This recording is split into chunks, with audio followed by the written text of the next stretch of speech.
ಸಿದ್ದರಾಮಯ್ಯ ಅವರು ದಾಖಲೆಯ 16ನೇ ಬಜೆಟ್ ಅನ್ನು ಮಂಡನೆ ಮಾಡಿದ್ದಾರೆ. 4,09,549 ಕೋಟಿ ಗಾತ್ರದ ಬಜೆಟ್ ಮಂಡನೆ ಮಾಡಿದ್ದಾರೆ.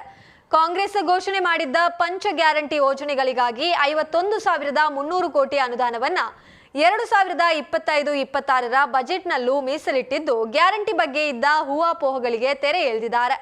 ಬಜೆಟ್ನಲ್ಲಿ ದಕ್ಷಿಣ ಕನ್ನಡ ಜಿಲ್ಲೆಯ ಬಹು ವರ್ಷದ ಬೇಡಿಕೆಯಾಗಿದ್ದ ಸರ್ಕಾರಿ ಮೆಡಿಕಲ್ ಕಾಲೇಜಿಗೆ ಅನುಮೋದನೆ ನೀಡಲಾಗಿದೆ.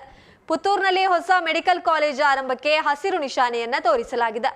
ಇನ್ನು ಜಿಲ್ಲಾಸ್ಪತ್ರೆಯ ಉನ್ನತೀಕರಣಕ್ಕಾಗಿ ಬಜೆಟ್ನಲ್ಲಿ ಅನುದಾನ ಒದಗಿಸಲಾಗಿದೆ. ಬಜೆಟ್ನಲ್ಲಿ ಶಿಕ್ಷಣಕ್ಕೆ 26,896 ಕೋಟಿ, ನೀರಾವರಿಗೆ 22,191 ಕೋಟಿ, ಆರೋಗ್ಯ ಕ್ಷೇತ್ರಕ್ಕೆ 17,473 ಕೋಟಿ, ಕಂದಾಯಕ್ಕೆ 17,201 ಕೋಟಿ ಹಾಗೂ ಸಮಾಜ ಕಲ್ಯಾಣ ಇಲಾಖೆಗೆ 16,955 ಕೋಟಿ ಅನುದಾನವನ್ನ ಒದಗಿಸಲಾಗಿದೆ. ಕುಂಟುತ್ತ ಸಾಗಿರುವ ಎತ್ತಿನಹೊಳೆ ಯೋಜನೆಗೆ 553 ಕೋಟಿ ಅನುದಾನವನ್ನ ಒದಗಿಸಲಾಗಿದೆ. ಇತ್ತೀಚೆಗೆ 6 ನಕ್ಸಲರ ಶರಣಾಗತಿಯೊಂದಿಗೆ ನಕ್ಸಲ್ ಮುಕ್ತ ರಾಜ್ಯವಾಗಿ ಘೋಷಣೆ ಮಾಡಿದ್ದು ನಕ್ಸಲ್ ನಿಗ್ರಹ ದಳವನ್ನ ಬರ್ಖಾಸ್ ಮಾಡಲಾಗಿದೆ.